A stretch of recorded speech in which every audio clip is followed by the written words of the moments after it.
Bueno, buenas noches. Nos encontramos con Alejandro Torres, edil de la localidad de Kennedy y profesional en líder ambientalista. Bueno, Alejandro, cuéntanos un poco más de ti, qué es lo que estás haciendo en este momento, a qué te dedicas, qué proyectos tienes. Vale, Juan Pablo, muchas gracias por la invitación. Trabajo hace 27 años con el Humedal El Burro.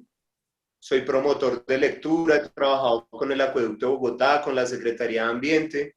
Como fui edil también en la localidad de Kennedy, periodo 2012-2015, he trabajado en proyectos ambientales en el Congreso de la República. Actualmente trabajo en el Consejo de Bogotá y como ambientalista, pues soy uno de los fundadores de la Red de Humedales de Bogotá, de la Red Territorio Sur de la Cuenca del Río Tunjuelo y en la Red de Ecología Política en la región central.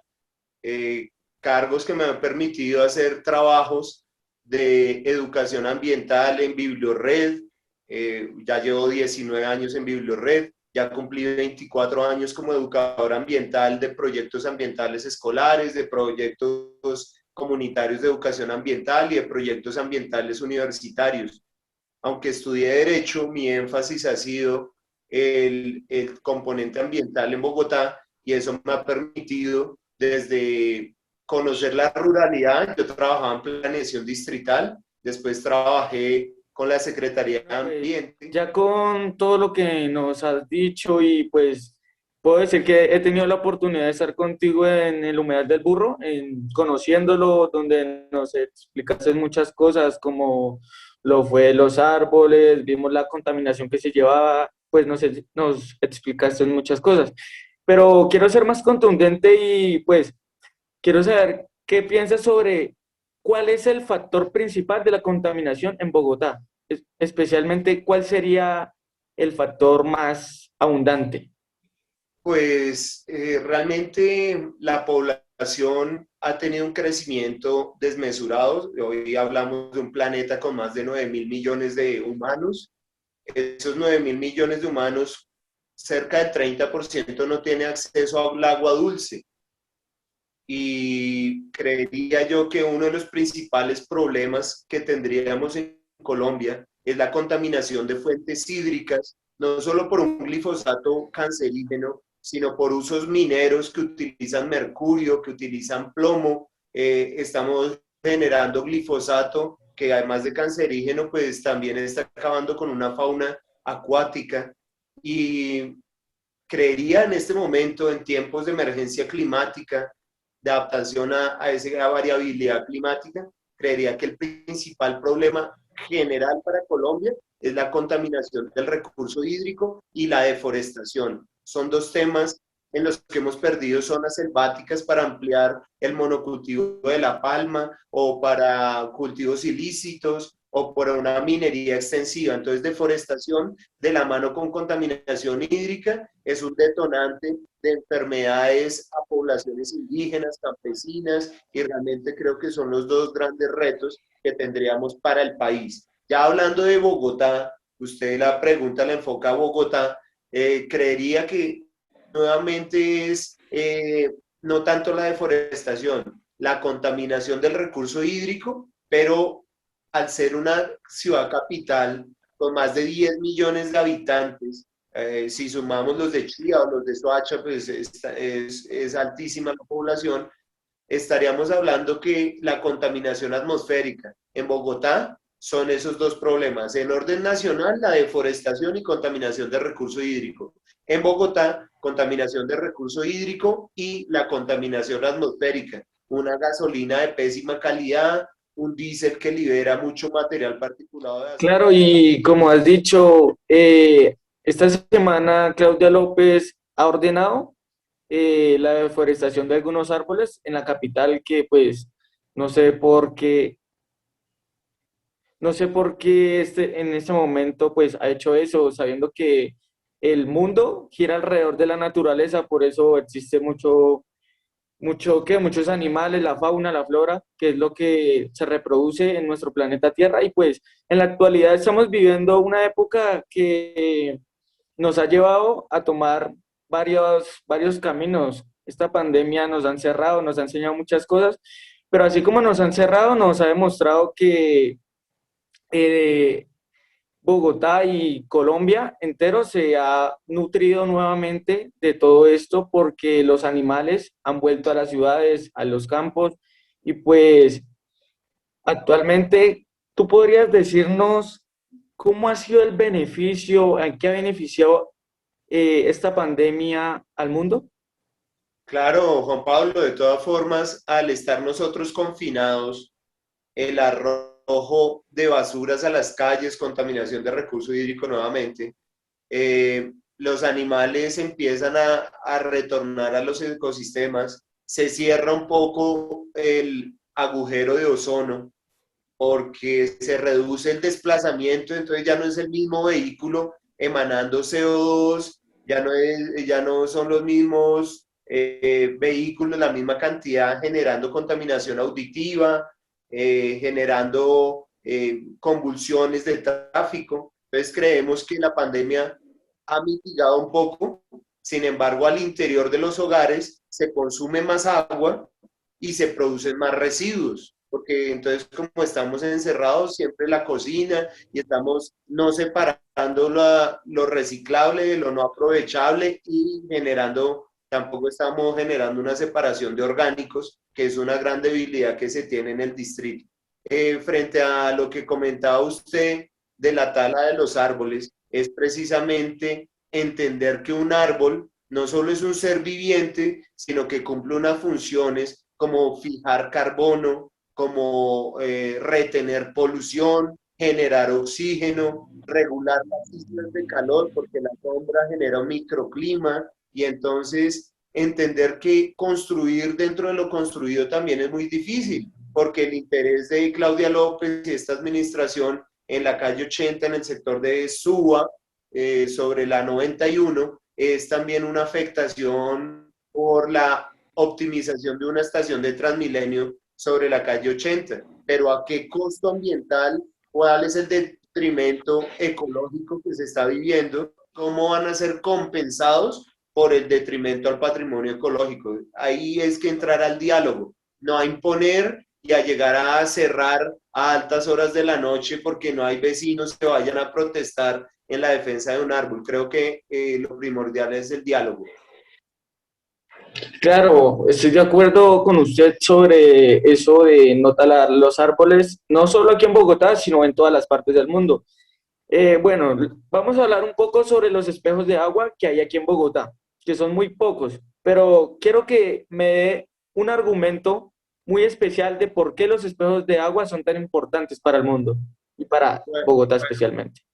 Vale, no, para el mundo los ecosistemas de humedal son los ecosistemas más importantes del planeta, no solo para el abastecimiento pesquero, es que todo el mundo cree que el humedal es un charquito donde botamos las aguas residuales y nadie está entendiendo que el humedal es el que produce el 96% del arroz del planeta, que el humedal es el reservorio de agua dulce potable apta para el consumo humano, que el polo norte es un humedal, que el polo sur es un humedal, que las zonas de manglar y zonas costeras son consideradas humedales, los morichales, las ciénagas, los lagos, las lagunas, es más, hasta las represas son humedales, porque hay humedales artificiales construidos por el hombre y hay otros humedales naturales. Hay unos de agua dulce, salada o salobre. Hay otros que son permanentes y a otros que son temporales. Entonces, hablar sobre la importancia de los humedales es un tema de planeta, que nosotros estamos en Colombia, que tenemos muchos humedales, el lago de Tota, las ciénagas,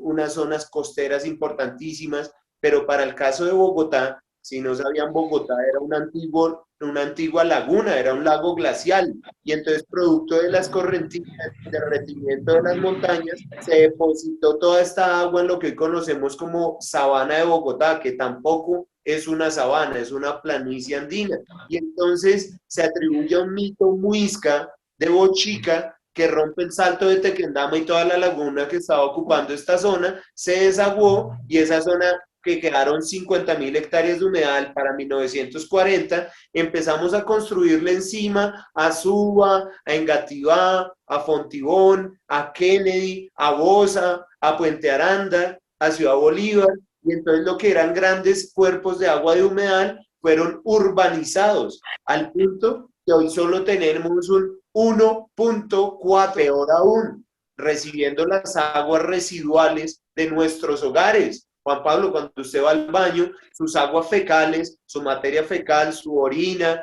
su loza, el jabón, los detergentes de la lavadora, están llegando a un sistema de alcantarillado elaborado por el acueducto de Bogotá, pero que realmente el acueducto simplemente coge un tubo, lo arroja al humedal y hoy el humedal está sobreviviendo con aguas altamente contaminadas, industriales y domiciliarias, que afectan la salud pública, el goce de un ambiente sano y el derecho a la vida. Claro, estoy de acuerdo contigo. Actualmente la fauna y la flora, que es algo muy importante en el mundo, ¿cómo se encuentra en las aguas vivientes de Bogotá? ¿Qué sabes? ¿Cómo se encuentra la fauna? Sí, la fauna y la flora en las aguas vivientes de Bogotá. Actualmente, ¿cómo han estado? No, realmente se ha perdido mucha biodiversidad. La tingua bogotana, el cucarachero de pantano, el serencio carbonel y una vegetación están en lista roja de material genético en vía de extinción.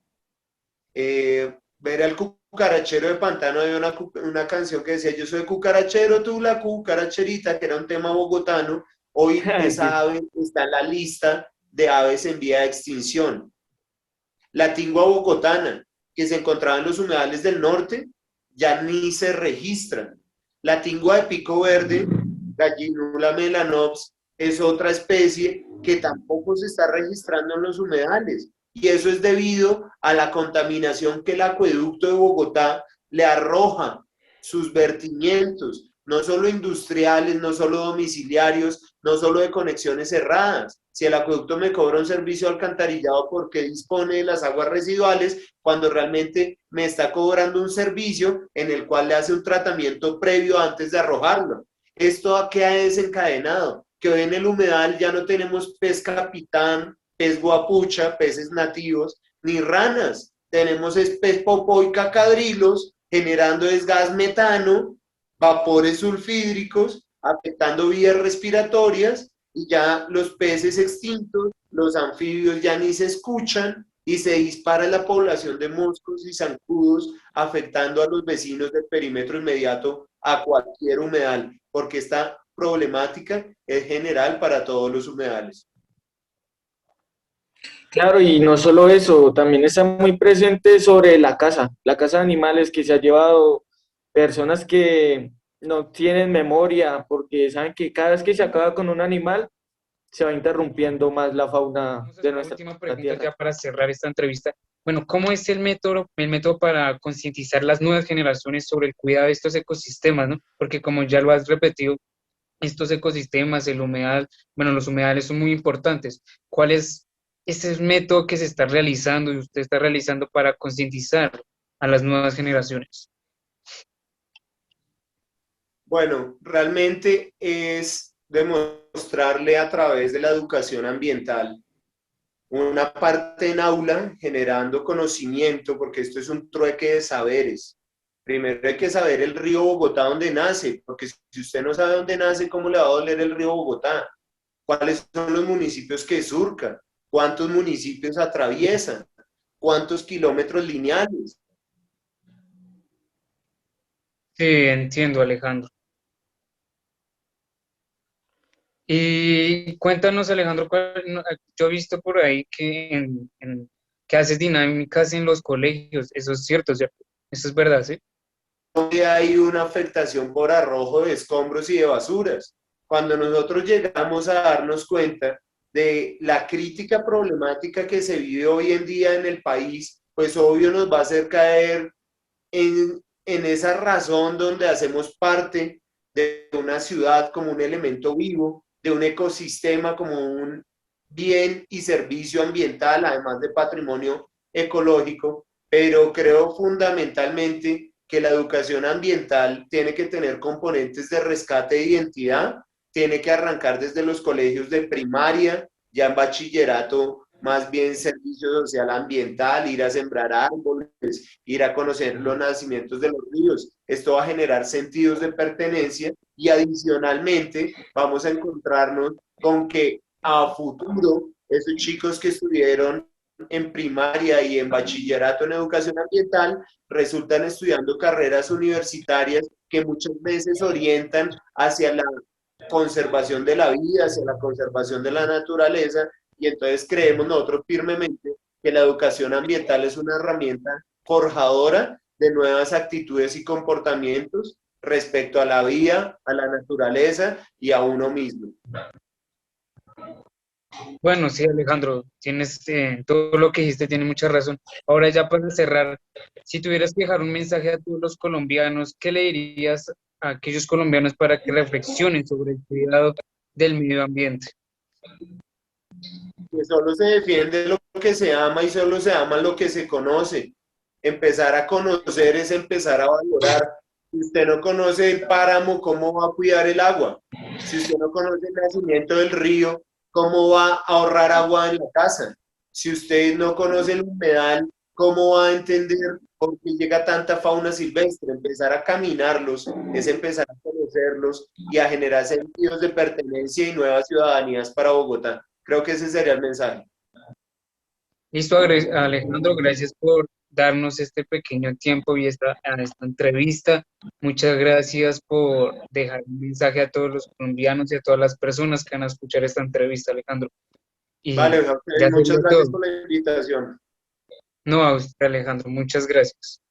Buenas noches, Listo. que estén bien, muchachos. Hasta luego. Gracias, muy amable, Alejandro. Bueno.